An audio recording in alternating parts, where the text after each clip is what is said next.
I transmigrated into a childhood sweetheart romance novel. The heroine chose the male lead who entered her life later, even going so far as to cut ties with her childhood sweetheart. Only that boy remained trapped in the love that had taken root during his youth, longing for someone he could never have. The novel itself developed consciousness and sent me to save him. So from the age of 17 to 27, I stayed by his side for a full 10 years. On his 28th birthday, I waited for him with a heart full of joy. But the heroine was reborn. When he remained unreachable for an entire night, I finally understood. Everyone hoped that the devoted second male lead in the novel would find someone new and live happily ever after. But no one ever considered that. Other than the heroine, he wanted no one else. So it was time for me to leave. Chapter 1. The first time I met Grant was on the school's rooftop. He leaned against the railing with his head lowered, his expression hidden from view. The setting sun slanted across him like shattered gold dust,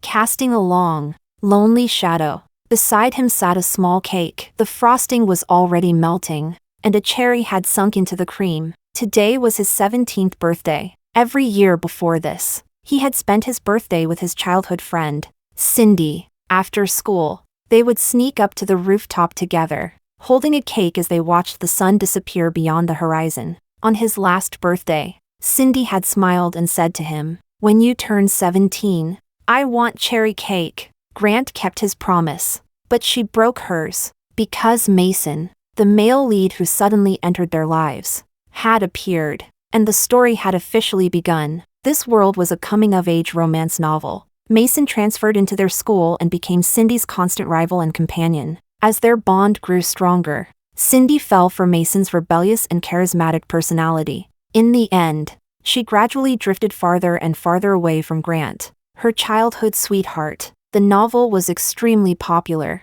but almost all readers agreed that Mason was not the right match for her. He was a wealthy second-generation heir and a notorious playboy. Even after getting together with Cindy, he continued entangling himself with other girls. Because of this, the two of them broke up and got back together countless times. At one point, Cindy even dated Grant out of spite just to make Mason jealous. Filled with regret, the male lead desperately fought to win her back. Eventually, the two of them got their happy ending. Only Grant remained trapped in the love that had taken root during his youth, longing for someone he could never have. Readers felt deeply sorry for him and demanded that the author give him a perfect ending. I was one of them. Then one day, a strange poll suddenly appeared on my phone screen. The question was, would you be willing to save Grant? Without the slightest hesitation, I selected yes. The world spun around me. When I opened my eyes again, I had arrived in this world. A voice told me that it was the will of the world and that,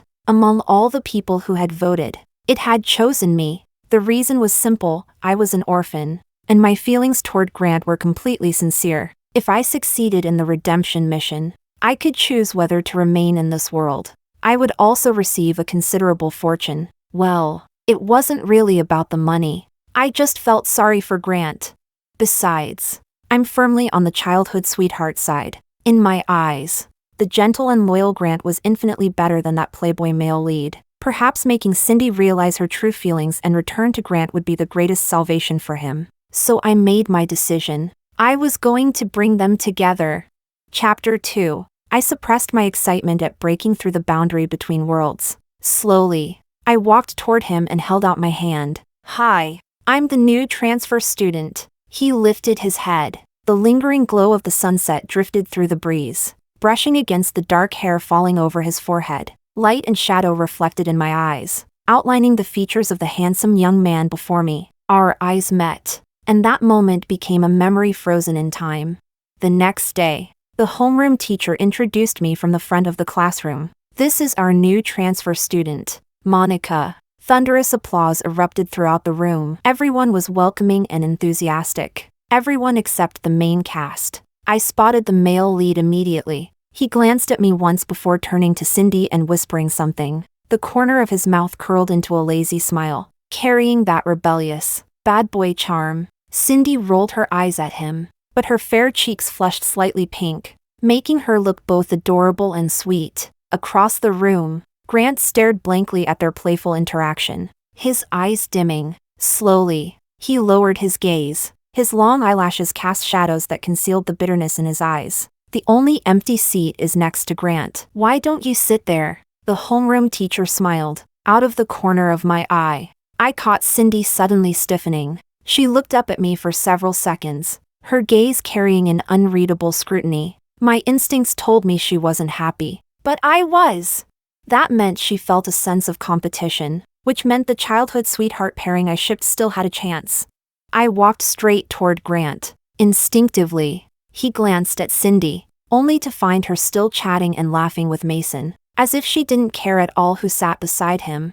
I noticed his hand gripping the edge of the desk so tightly that his knuckles turned white. Even so, he politely moved aside to let me in. We meet again, Grant. I smiled innocently, my eyes shining. To anyone watching, it looked exactly like the gaze of a girl with a crush. Sure enough, Cindy's eyes immediately drifted our way. Grant nodded slightly. After a pause, he asked, "Weren't you the one who said you were a fairy?" The temperature in my face instantly shot up. I nearly lost my smile. Ahem, I was joking. Don't worry about it. The day before, taking advantage of being a complete stranger, I had effortlessly gotten him to open up, pointing at the nearly melted cake. I had asked with a grin, "Is that for your girlfriend?" He shook his head, as though recalling something. The cold lines of his face softened slightly. "It's for someone I like." I was surprised. That straightforward?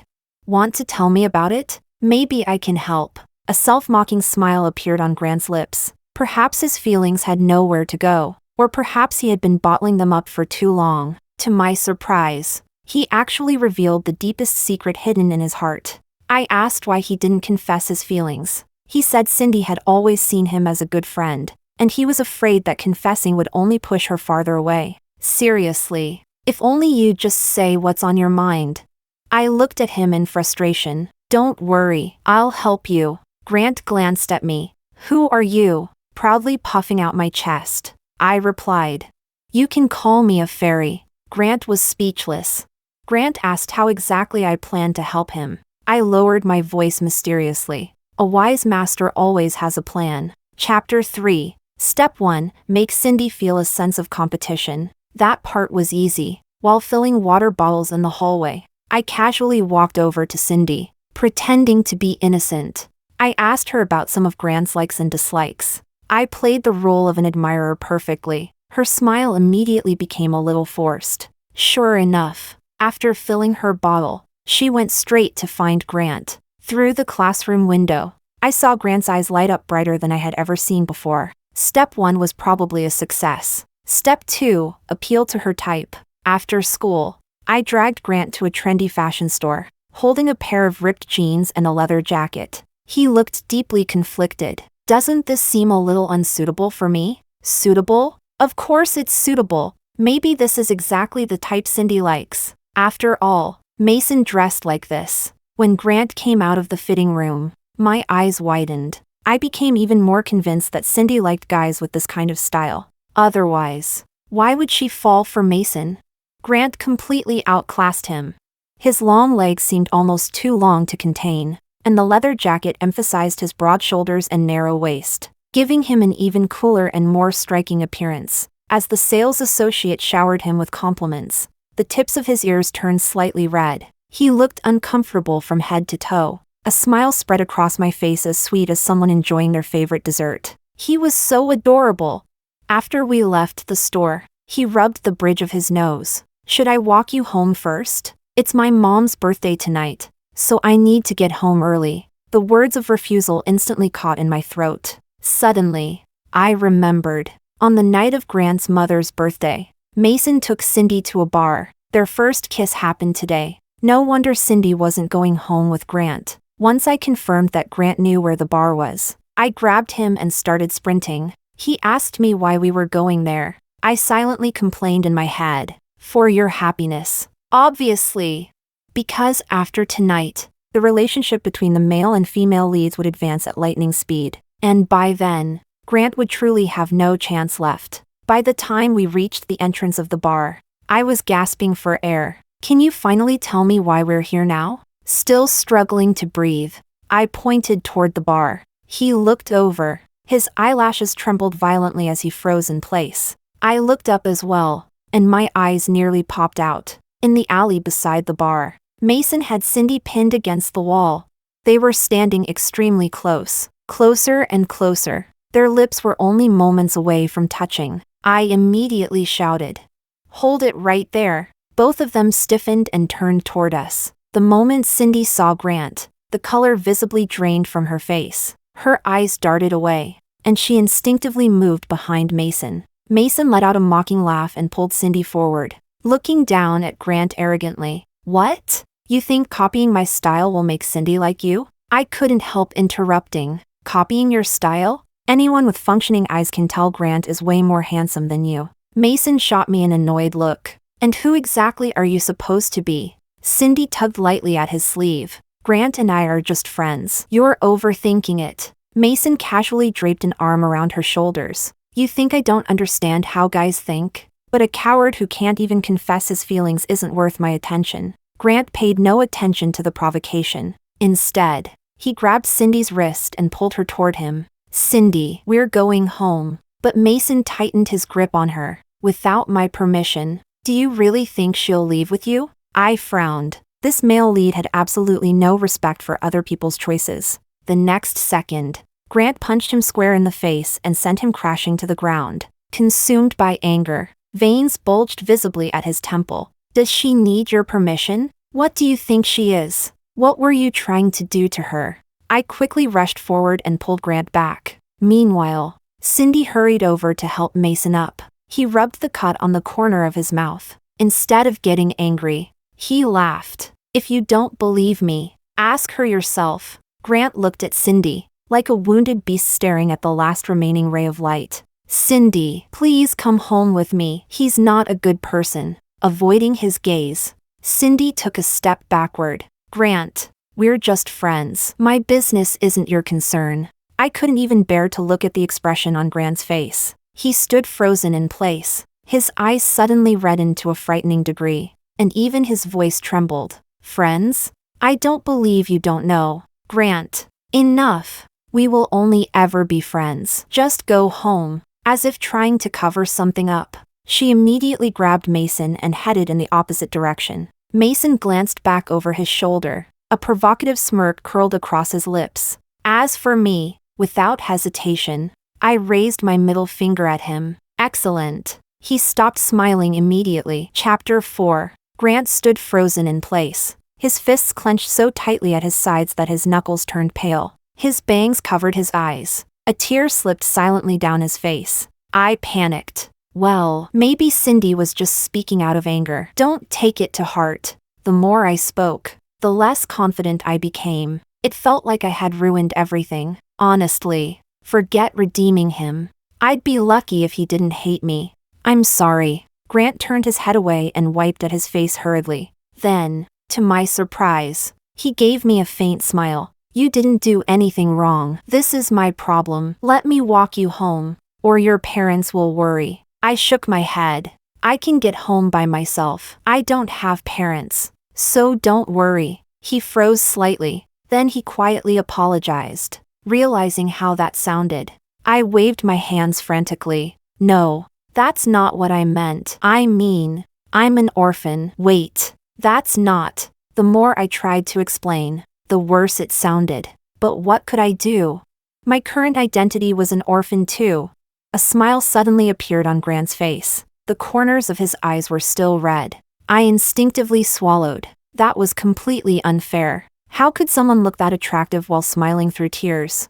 "If you don't mind, come have dinner at my house tonight. My mom likes having company." I blinked. Okay, sure. It was the first time a friend had invited me to eat at their house. The feeling was strangely new.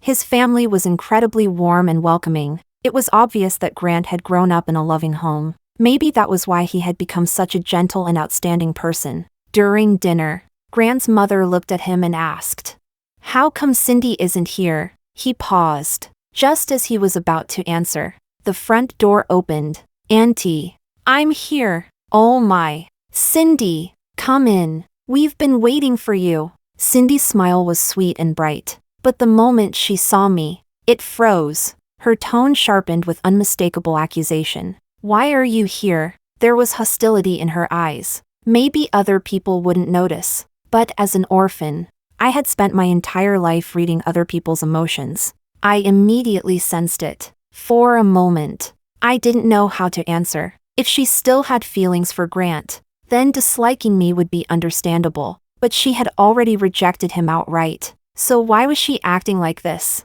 Perhaps she viewed Grant as something that belonged to her. She didn't want him herself, but she didn't want anyone else to have him either. A wave of irritation rose inside me. For the first time, I felt that the heroine wasn't nearly as innocent as the novel had portrayed her. Grant spoke calmly. Monica is a friend I invited. We're just having dinner together. Cindy stared at him in disbelief. Slowly, her eyes reddened. Grant picked up his glass, but his fingers trembled slightly as he forced himself not to look at her. Love was restraint. He had chosen to retreat to the position of a friend. I sighed inwardly. The problems between them seemed beyond anything I could fix. Chapter 5. After dinner, Grant walked me home. Halfway there, Cindy caught up to us. She looked emotionally unstable. Tears filled her eyes as she shouted at Grant. You like her now, don't you? Grant's fingers twitched slightly before falling still. He deliberately adopted a detached tone.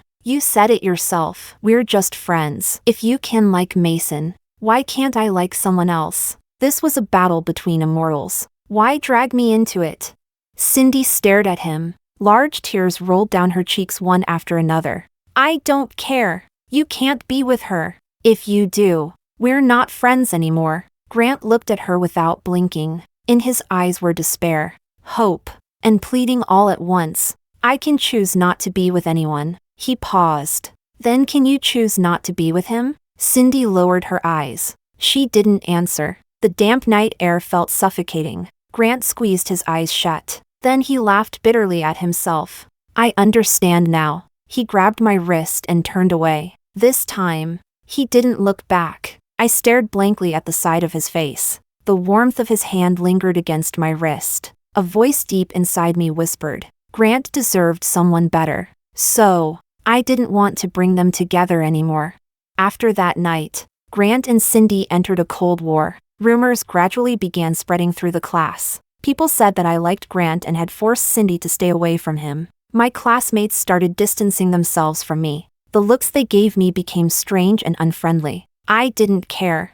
As an orphan, being bullied and looked down on had always been a normal part of life. Compared to that, this was nothing. But my relationship with Grant kept getting better and better. He brought me breakfast. He ate lunch with me. He walked me home after school. Meanwhile, the way Cindy looked at me grew darker with each passing day. In her eyes, all of this was proof that Grant liked me. But he didn't. He simply pitied me, an orphan, a girl being isolated by everyone else. I knew exactly what it was. It was sympathy. Chapter 6. After school, I returned home and was just about to unlock the door. Suddenly, a group of delinquents rushed out from the alley beside my building. Leading them was Mason. They surrounded me. Mason grinned with his usual bad boy swagger and bent down to meet my eyes. You've managed to distract Grant, that annoying mutt. Technically, I should be thanking you, but Cindy can't stand you, so I guess I'll have to teach you a lesson instead.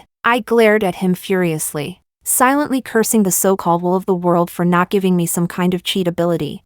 Oh, got some claws, do you? Mason laughed mockingly. With a wave of his hand, the delinquents stepped forward with sinister smiles. I glanced toward the doormat. Hidden underneath was a kitchen knife. It was a habit I'd developed growing up. I never expected it would actually come in handy. Just as I bent down to grab it, one of the delinquents suddenly screamed. I looked up. My pupils contracted. Grant!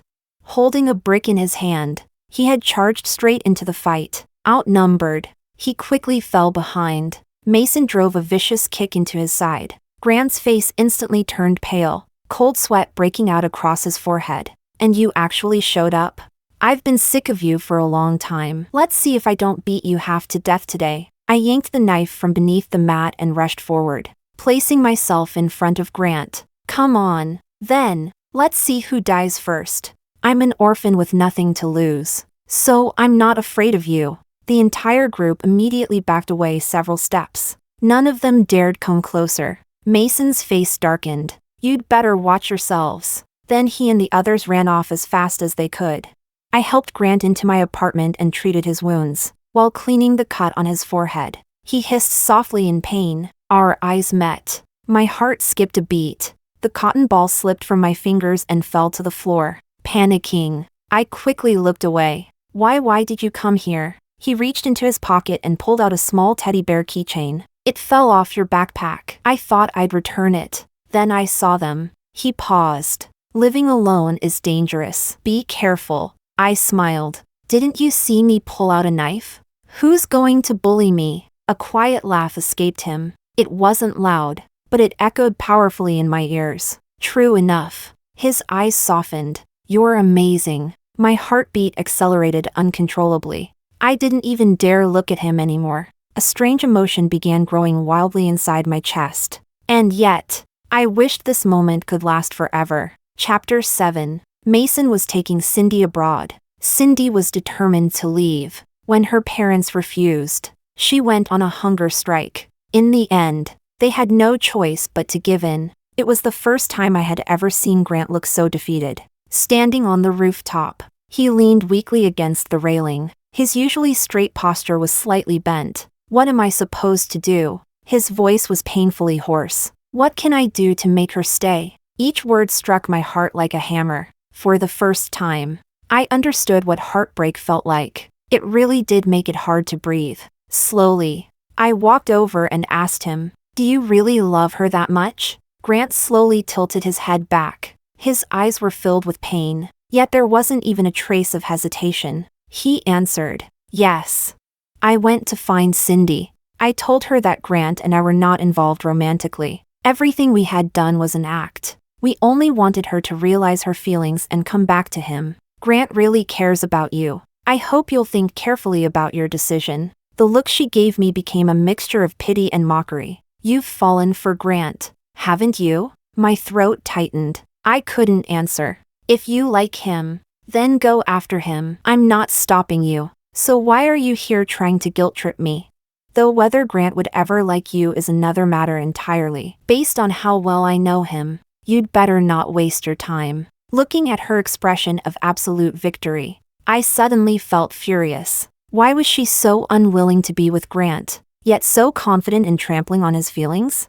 It was as though Grant existed merely as a trophy she could show off to others. I stared straight at her. "Then just wait and see." Ignoring her stunned expression, I turned and walked away. At that moment, I finally understood the name of that unfamiliar feeling growing inside me. Love. I loved Grant. And this time, I wanted to be selfish. I wanted to save him myself. Chapter 8. And so, for a full 10 years, I stayed by his side. The person who celebrated his birthday with him every year became me. Little by little, I became part of his life. Grant's parents loved me as if I were their own daughter. Our coworkers called us the perfect team. Our friends would secretly ask when we planned to start dating. I could feel it. Grant treated me better and better with each passing year. And this time, it was no longer sympathy. My reflection in his eyes grew clearer day by day. We watched movies together, watched sunrises together, rode Ferris wheels together.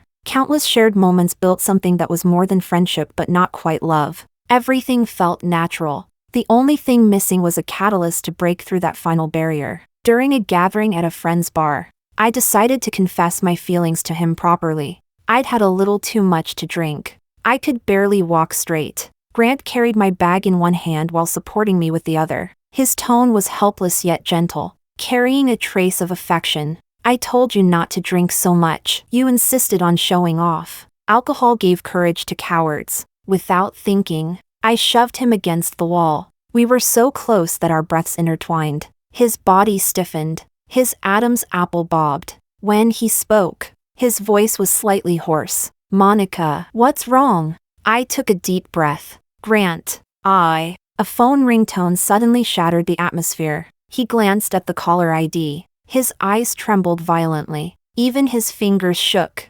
Understanding immediately, I stepped back. He quickly walked to the side and answered the call. The plot had finally reached the point where Cindy returned. Unable to tolerate Mason's constant flirting and cheating, she came back home. Then she would deliberately date Grant to make Mason jealous. In the end, Grant would once again become nothing more than a disposable tool. My fingers curled tightly. This time, I wouldn't let that happen. After ending the call, Grant looked uneasy. Sorry. Is it okay if I ask Xiaohu to take you home? I asked quietly.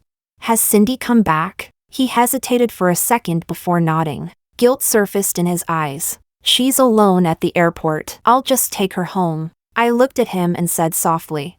Be careful. Grant seemed to secretly breathe a sigh of relief. Then he hurried toward the parking lot. At that exact moment, a text message arrived on my phone. He will only ever belong to me. My heart suddenly felt as if someone had clenched it in their fist. An overwhelming sense of dread swept through me. Then the voice of the will of the world echoed in my mind. The heroine has been reborn. Chapter 9. The novel ended with Cindy and Mason's wedding. But after the words "the end," real life had only just begun. After marriage, Mason truly seemed like a changed man. He abandoned his reckless habits and became a devoted husband. When Cindy became pregnant, she grew increasingly sensitive and insecure. She secretly followed Mason and discovered that he was indeed having an intimate affair with his secretary. During a heated argument, Mason accidentally pushed her. Cindy suffered severe bleeding and went into premature labor. While giving birth, she finally realized something. The playboy had never changed. He had simply become better at pretending. Only then did she begin to miss Grant. Only then did she realize how good he had been to her. And only then did regret consume her. That was how she was reborn at this point in the story. I sat motionless on the sofa for an entire night. A profound sense of helplessness enveloped me. Now that the plot had changed, the heroine had finally recognized the value of the devoted second male lead. Everything was moving toward a perfect ending. It was as if even fate couldn't bear to see Grant's love wither away alone. So fate granted him a second chance. But luck had never favored me. Grant and I completed a major project together. As usual, we planned a day out to relax. This time, however, there was one extra person. Cindy. She was still lively and mischievous, as though time had never left a mark on her. Monica. It's been so long. You're even prettier now. Cindy smiled brightly, as if no conflict had ever existed between us. I returned a polite smile. Thank you. Grant walked over carrying the movie tickets. This showing is pretty crowded. There are only 2 seats together. Without a second's hesitation, Cindy took the 2 connected tickets, smiling sweetly at him. Her eyes curved into crescents. You and I can sit together. Let's give Monica the seat in the middle. The view is better. Before I could respond, she stuffed the ticket into my hand and pulled Grant toward the entrance. Grant glanced at me, but in the end, he didn't pull away from her. The young woman checking tickets brightened the moment she saw us. Wow, I haven't seen you and your boyfriend here in such a long time. Before I could answer, Cindy spoke first. They're just good friends. Don't misunderstand. The girl's smile immediately turned awkward. Her face flushed red. Out of the corner of my eye, I noticed Grant looking at me for a brief moment. Meanwhile, Cindy pulled him forward. Every movement she made overflowed with vitality. For an instant, they looked exactly like they had back in their school days. If the readers could see the scene, they would probably be delighted. As the ticket attendant handed back the stubs, sympathy appeared in her eyes. Chapter 10. I have no idea what happened in the movie. Across from me, the 2 of them sat close together. Grant held the popcorn bucket slightly tilted toward Cindy, making it easier for her to reach in. From time to time, Cindy turned to talk to him. The corners of his lips curved upward as he listened, his eyes fixed on her attentively. Several teenage girls sitting behind us wore smiles as sweet as people watching their favorite romance unfold. For a moment, I was reminded of my first day after transferring schools. The scene from the classroom podium flashed through my mind. Back then, Grant had looked at the male and female leads exactly like this while they laughed and played together. At last, I understood how Grant had felt. It was as though a dull blade were carving into my heart, cutting over and over again, forcing me to savor every unbearable ounce of pain. After the movie ended, Cindy still wasn't satisfied. She insisted that Grant accompany her somewhere else. Grant said, Let's go to the amusement park. Cindy pouted. How old are we? Who still goes to amusement parks? He smiled. The amusement park has a Ferris wheel. Almost instantly, I lifted my head. Our eyes met. The familiar gentleness lingered in his gaze. Was it because I liked Ferris wheels? My heart immediately leaped with hope again. Unrequited love was humble. The smallest thing he didn't even think about could become something earth-shattering to me. But Cindy suddenly brightened. So you still remember that I like Ferris wheels? Do you remember? When we were little, we used to go all the time. Her voice gradually faded into the background. I lowered my eyes, hiding the loneliness and embarrassment inside them. Chapter 11. The Ferris wheel slowly rose into the sky. I sat on one side. They sat together on the other. Less than half a meter separated us, yet it felt like an uncrossable abyss stretched between us. I turned away and stared blankly at the scenery outside the window. Cindy continued chatting endlessly. Grant, did you know? There's a legend that if two people kiss at the highest point of a Ferris wheel, they'll never be separated. So she knew the legend too. Thinking about it now, it was actually the reason I loved Ferris wheels in the first place. There was a large amusement park near my orphanage. I used to cling to the window and watch the Ferris wheel turn slowly. Sometimes I'd spend an entire afternoon just watching it. Back then, I always imagined, one day, I would ride a Ferris wheel with someone I loved. At its highest point, we would kiss, and we would never be separated. I had always longed to be loved, but the only thing that ever stayed with me was loneliness. When my thoughts returned to reality, the Ferris wheel had already reached the ground. Something must have happened while I was distracted. Cindy's expression had become noticeably unpleasant. When our eyes met, I saw wariness in hers, and jealousy, a trace of jealousy. But what exactly was she jealous of? For 10 years, I had been standing in the same place, hadn't I? 10 years ago, Grant and I were friends, and now, we were still friends. I couldn't help thinking that if I had transmigrated into one of those romance conquest novels, I probably would have ended up dead. Instinctively, I glanced at Grant. The moment our eyes met, he immediately looked away. There was a hint of panic and awkwardness on his face. He raised a fist to his lips as if trying to hide something, then lowered it stiffly. He looked completely at a loss. I paused. Something definitely had happened just now. Cindy, wearing high heels, suddenly twisted her ankle. Tears welled up in her eyes. She looked at Grant pitifully. Grant let out a sigh, as though resigning himself to fate. He crouched down. Get on. Cindy smiled and immediately jumped onto his back. Her tone was playful and spoiled. You used to carry me like this all the time. What? You don't want to anymore? She wrapped her arms around Grant's neck intimately. Her face was almost brushing against his ear. Grant stiffened slightly, but he said nothing. As they walked ahead, Cindy suddenly turned around. A meaningful smile appeared on her face, as though she were mocking my failure. Chapter 12. At last, Grant seemed to realize something and turned around. Monica? I looked at him steadily. An overwhelming wave of exhaustion crashed over me. His pupils trembled. For a brief instant, I saw panic, fear, avoidance, regret. A storm of emotions flashed across his face. His hands loosened instinctively. In that moment, did he really see me as just a friend? Cindy immediately tightened her arms around his neck. Her gaze toward me turned hostile. I forced a smile. You should take her home. Xiao Hu is nearby anyway. He's coming to pick me up. Grant's lips parted. Monica. Cindy interrupted him immediately. Don't go against a lady's wishes. Monica probably has other things to do. Let's go. Grant looked at me deeply. In the end, he only said, stay safe.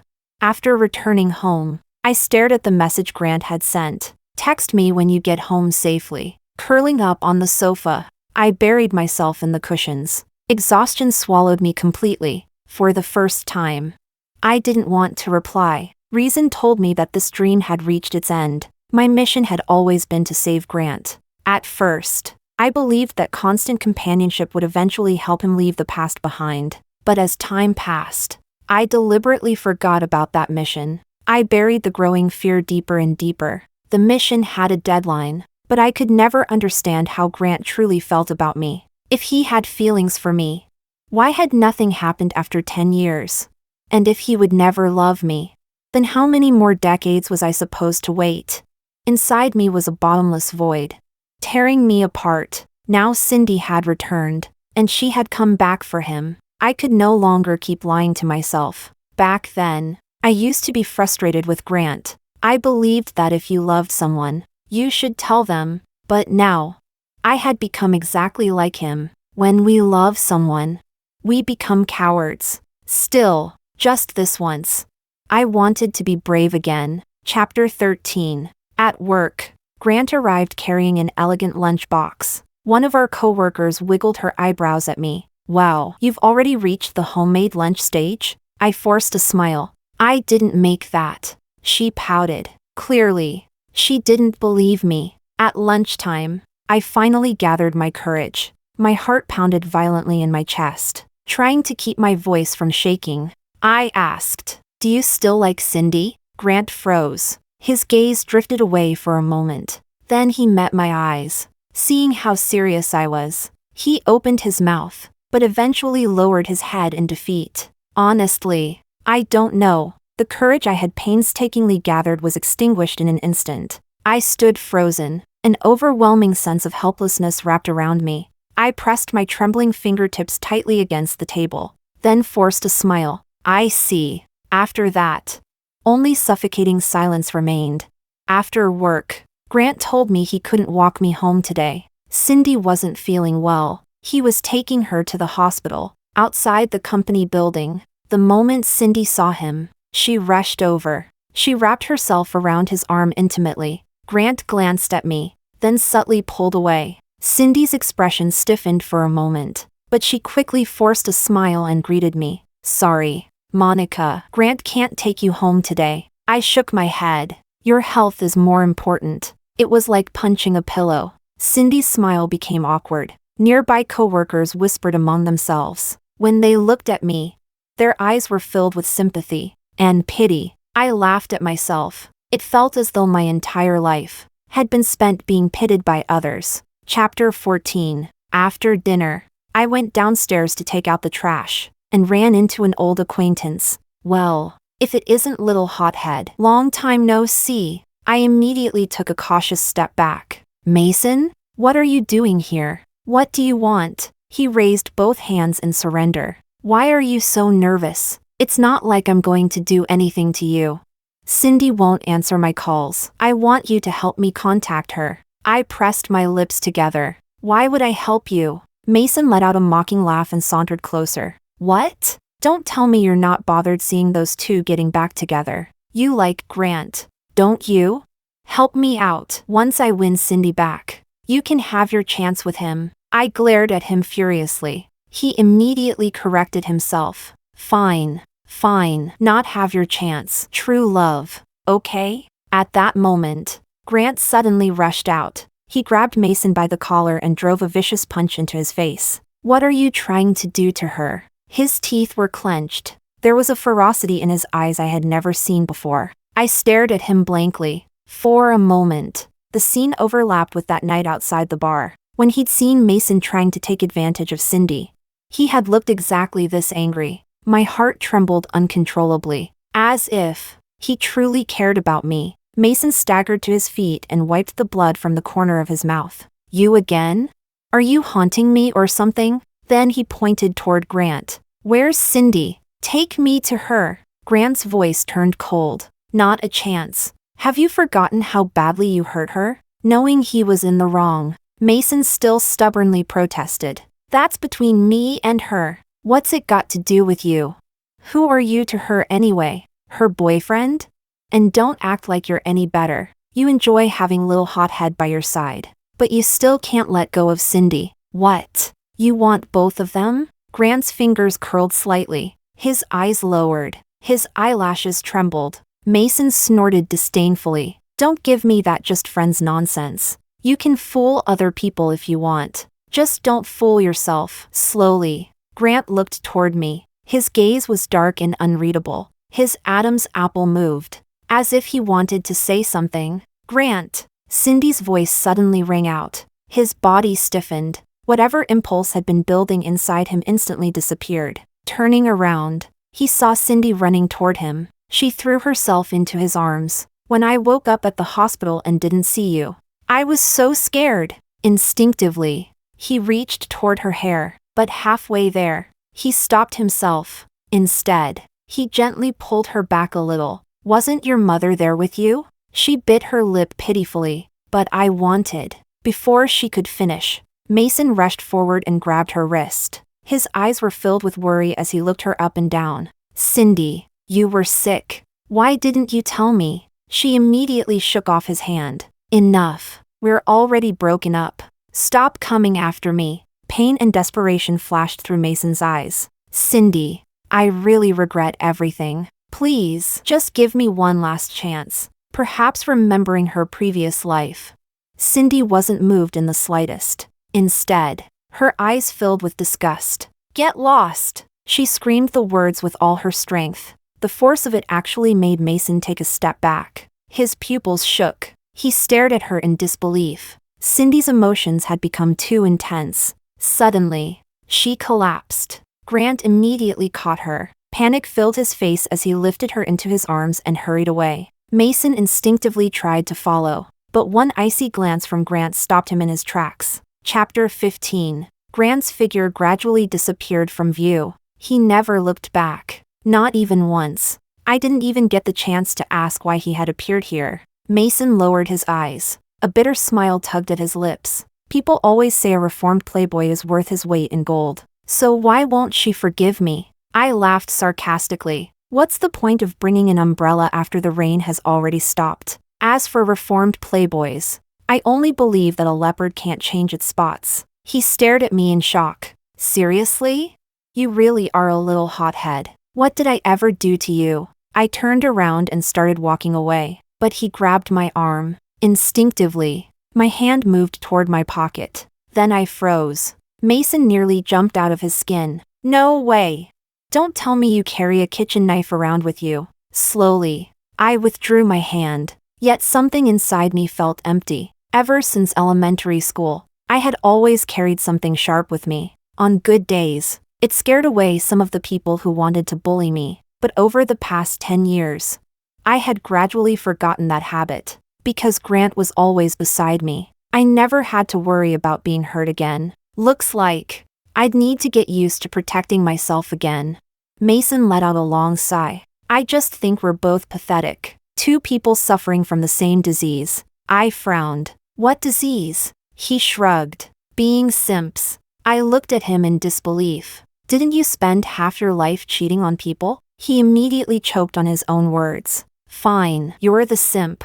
Then, you stayed by Grant's side for 10 years. You didn't want his money. You didn't want fame. And the two of you spent all that time pretending not to understand what was obvious. Just friends. Just friends. What kind of friends act like you two? I fell silent for a moment. Grant and I really were friends. We weren't friends because I loved him. We became friends first. Love came later. That's why friendship would always come first. No matter whether we ever ended up together, I would always consider him my friend. He was the first person who had ever treated me this well. He gave me the companionship and care I had lacked for decades. What I felt for him was gratitude as much as love, even if he loved someone else. I could never hate him for it. Those beautiful memories were enough. A peaceful smile finally appeared on my face. My love for him is pure, and my friendship with him is just as pure. Mason froze, then muttered, "You're insane," and walked away. A stray dog happened to be passing by. Mason absent-mindedly kicked it. The dog immediately snarled and lunged at him. Ah! Mason screamed and sprinted away at full speed. I couldn't help laughing out loud. Chapter 16. I stood by the window, staring at the dark night sky. Then I sent Grant a message. Will we always be friends? On the other side, the words typing remained on the screen for a very long time. Finally, he replied. Of course. He gave me a definite answer. I had already expected it. Yet my heart still ached uncontrollably. The corners of my lips lifted slightly, but tears kept streaming down my face. What was I crying for? for the 10-year crush that had come to nothing, for the joy of knowing the mission was finally close to completion, for the happiness of seeing my friend at last find his redemption. It was time for me to go home, but it seemed I didn't have a home to return to. The next day, I resigned from my job. First, I visited Grant's parents. After so many years, I had long since come to regard them as family. Then I visited several close friends and gave them the handmade gifts I had prepared. Over the past 10 years, my life hadn't revolved entirely around Grant. I had made genuine friends, built a successful career, worked with wonderful leaders and coworkers. Maybe that was why I never became bitter or resentful. Finally, I visited the orphanage I had been supporting for years. The children there were adorable. No one was isolated. No one was bullied. How wonderful. After finishing everything I wanted to do, I boarded a plane and set off on a journey. The world was vast. I wanted to see it with my own eyes. Looking out the window at the winding snow-covered mountains below, I drifted into thought. On the night Cindy returned, I had asked the will of the world about Grant's redemption progress. Its answer had been, still at 99%. At last, I understood. Everyone wanted the devoted second male lead in the novel to find someone new, but no one had considered that. Other than the heroine, he wanted no one else. Now it seemed that final 1%, that uncrossable gulf, was something I could spend my entire life trying to bridge and still fail. After all the twists and turns, everything had returned to where it started. Cindy changing her mind and returning to him was the greatest redemption Grant could ever receive, so the only thing I could do was return to the role of a friend, quietly, silently, offering them my blessing. Chapter 17. By the time my travels ended, a month had passed. It was still autumn, but the weather had already grown cold. This year's first snowfall would probably arrive early. Grant came to pick me up. He looked thinner than before. The lines of his face had become even sharper. The cold wind swept through his trench coat, making it flutter noisily. The moment he saw me, his eyes lit up. Then he noticed how lightly dressed I was and immediately frowned. "Why are you wearing so little?" As he spoke, he reached to remove his coat. I subtly stepped back and smiled. I didn't expect the temperature to drop so suddenly. "It's fine, the car will be warm." His fingers paused halfway through unbuttoning the coat. He said nothing more. Inside the car, he turned on the heater and handed me a hand warmer. Looking around, I noticed a few feminine items scattered inside the vehicle, so I casually asked, "Why isn't Cindy with you?" His fingers tapped lightly against the steering wheel. His voice revealed nothing. "She's out with some friends." I smiled naturally. "I see." Silence settled inside the car. After a while, Grant asked casually, "Why did you suddenly quit your job?" A smile tugged at my lips, like chatting with an old friend. I answered easily, "Oh, I just wanted a break. Besides, old Zhang said I could come back anytime." Grant smiled as well. The expression softened his features. "That sounds like him. He'd never willingly let go of someone as capable as you." The two of us chatted the entire drive, as though nothing had changed. After dropping me off at home, he prepared to leave. I walked him to the elevator and tightened the blanket around my shoulders. "Your birthday," I began. He paused, then looked at me. His dark eyes reflected my image with perfect clarity. I smiled. "Your birthday is coming up. What gift would you like?" "Anything you choose is fine. I'm not picky." The elevator arrived. He stepped inside. I nodded. "Okay." Our eyes met. For a brief moment, it seemed as though countless emotions surged within his gaze. Deep, heavy, almost overwhelming. But in the next second, everything returned to calm. The elevator doors slowly closed, cutting off the last connection between us. I lowered my eyes. The smile on my face gradually disappeared. What I had really wanted to ask was, "Can we still spend your birthday together?"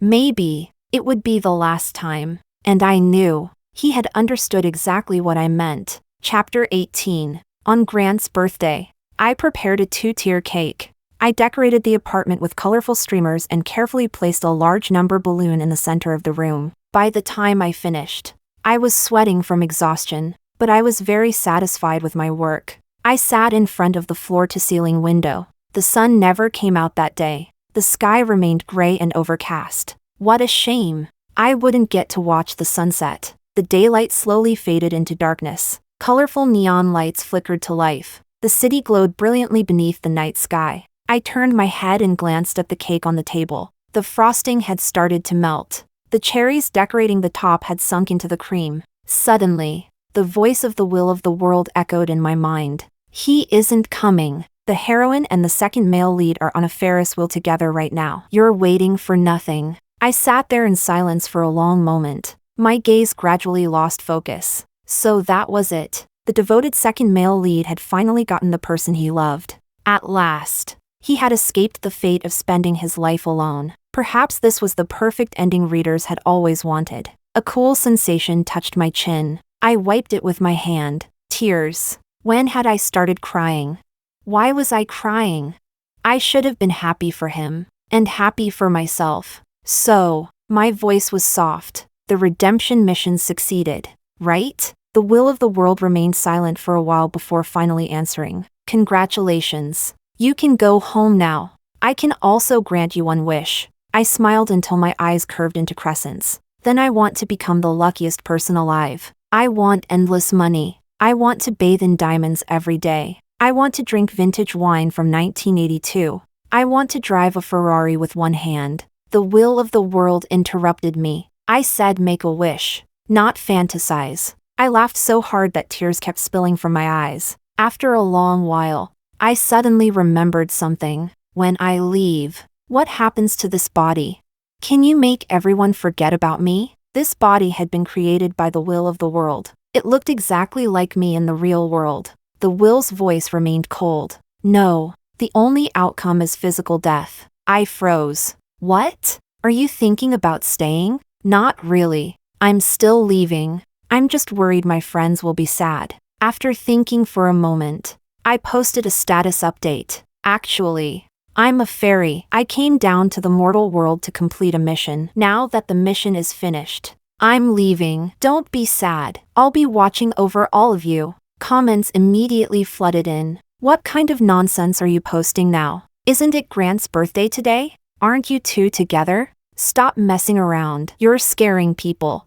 I couldn't help smiling. Walking to the window, I carefully took in every detail of the city one last time. What a shame. I didn't get to see the first snowfall of the year. 11:59 p.m. I blew out the candles on the cake, then softly whispered, "Happy 28th birthday. From here on, I won't be by your side anymore." Chapter 19. Midnight. The Ferris wheel reached its highest point. Love filled Cindy's eyes as she looked at Grant. Grant, I've finally understood my heart. This time, I came back for you. Let's be together. Grant froze in place. His eyelashes trembled slightly. Standing on tiptoe, Cindy leaned forward and kissed him.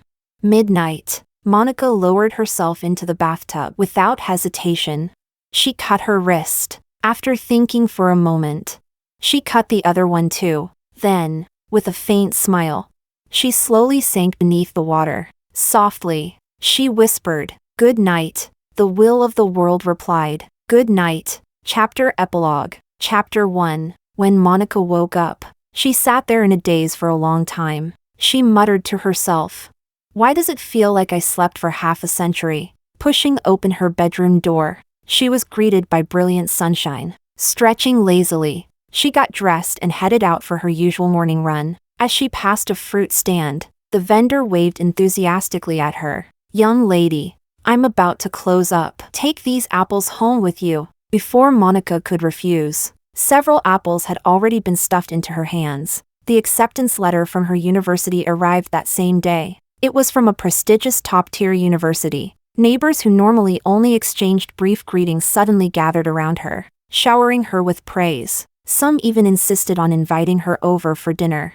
Others wanted to organize a celebration banquet for her admission. Monica stood there completely bewildered. When had she ever received treatment like this? Has luck finally decided to notice me? She scratched her head. Maybe I should buy a lottery ticket. With that thought, she walked straight into a lottery shop. When the results were announced, first prize, 50 million. For several days afterward, she wandered around in a daze, convinced she was dreaming. What she didn't know was that this extraordinary luck would stay with her for the rest of her life. Later, she entered university and made many genuine friends. They studied together, went shopping together, traveled together. No matter where they went, they were never apart. For the first time in her life, Monica was no longer lonely. She was beautiful. She excelled academically. Before long, she became the most admired girl in her department. Love letters arrived almost every day. By graduation season, countless outstanding companies extended offers to her. Yet she turned them all down. Instead, she chose a newly established startup. Thanks to her exceptional talent and hard work, she climbed the ranks rapidly. Promotion after promotion followed. Before long, she was sitting in the director's chair, and the brilliant life that belonged to Monica had only just begun. Chapter 2. In truth, the redemption mission had never succeeded. At the highest point of the Ferris wheel, Grant rejected Cindy, meeting her disbelieving gaze. He seemed to finally make up his mind. Word by word, he said, "I'm sorry, but I think I've already fallen in love with Monica." Cindy let out a shattered scream. "That's impossible. The person you love is supposed to be me." Grant lowered his eyes. "I used to think my feelings for you had never changed, but every time I was with you, the person who appeared in my thoughts was her. When she cried, my heart hurt. When she smiled, I was happy, without realizing it. The person who controlled all my emotions had already become her." Cindy stared at him blankly. Then she suddenly laughed. Yet tears streamed down her face. "What's the point of being so devoted now? After I came back, you've done nothing but hesitate. You already broke her heart. Everyone knew Monica loved you. But what about you? How many times did you disappoint her while hiding behind that ridiculous excuse of friendship? Do you really think she'd still love you? 10 years. You spent 10 whole years without getting together, and now you're saying you love her?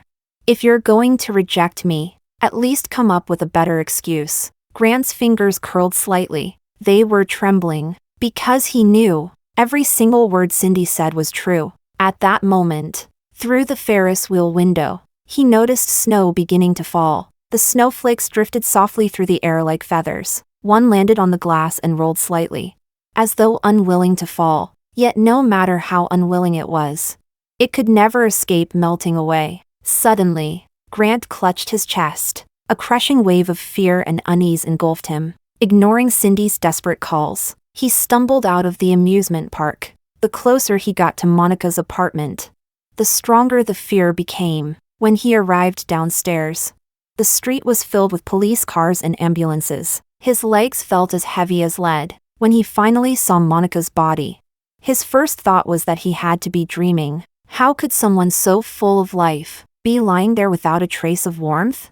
A police officer shook his head. The young woman took her own life. She cut both wrists. She must have been absolutely determined. A bitter pain surged into Grant's throat. Powerless, he collapsed to his knees. His eyes were completely unfocused. Looking around, he saw that the birthday streamers she had hung for him were still there. No one had taken them down. The cake had melted from the heat of the room.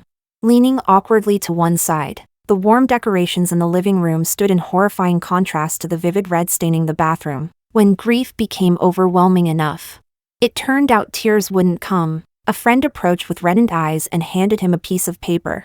"I think this was left for you. After seeing Monica's post, I felt uneasy. I wanted to come keep her company, but when I arrived," her voice broke. She couldn't continue. Grant accepted the note with trembling hands. The handwriting was familiar. It was Monica's. "Grant, I wasn't lying to you. I really am a fairy. Don't be sad for me. I'm just going home. Congratulations to my friend for finally getting what he wanted. May everything in your life unfold as you wish, and may joy accompany you always." At last, he broke. Kneeling on the floor, he cried like a child. The sobs were so violent that he could barely speak.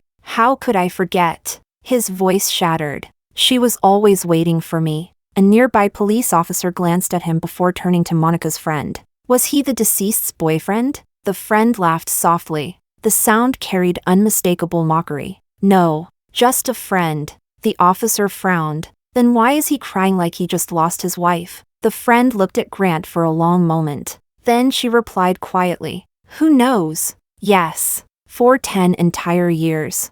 They had remained nothing more than friends, even in grief.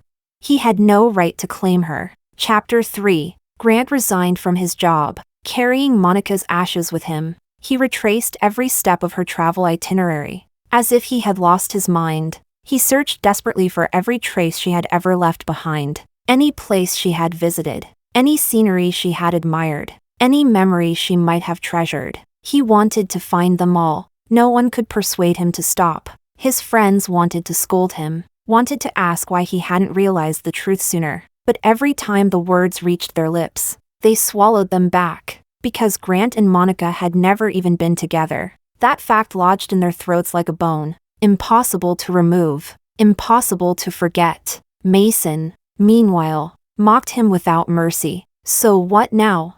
Bringing an umbrella after the rain is already over? A bitter smile appeared on his face. Monica once said that to me. Now I'm giving those words to you. No need to thank me. In the end, everything returned to where it had started. Grant never escaped the fate of spending his life alone. Cindy and Mason remained trapped in their endless cycle, breaking apart, getting back together, hurting each other, repeating the same mistakes. Their future was easy to foresee. Nothing had truly changed. They were merely reliving the same story again and again. So why is it that people only learn regret after something is gone? Cindy was like that. Mason was like that. And Grant was no different. 10 years. 10 years spent chasing redemption. Yet not a single person found it. Everyone was simply walking in circles inside a destiny that had already been written. Perhaps that is what it means to be human. No matter which choice we make, some regrets remain forever. This was a failed redemption story. But Monica was not a failure. Her feelings remained as pure as they had always been, from beginning to end. She never changed. She loved sincerely. She gave wholeheartedly. And she asked for nothing in return. People who offer their hearts so honestly deserve happiness. And in the end, Monica found hers, back in the world where she belonged, surrounded by friends, blessed with extraordinary luck, free from loneliness, free from waiting, free from heartbreak. Perhaps the redemption mission failed. Perhaps Grant was never saved. But Monica saved herself. And sometimes, that is the most important redemption of all.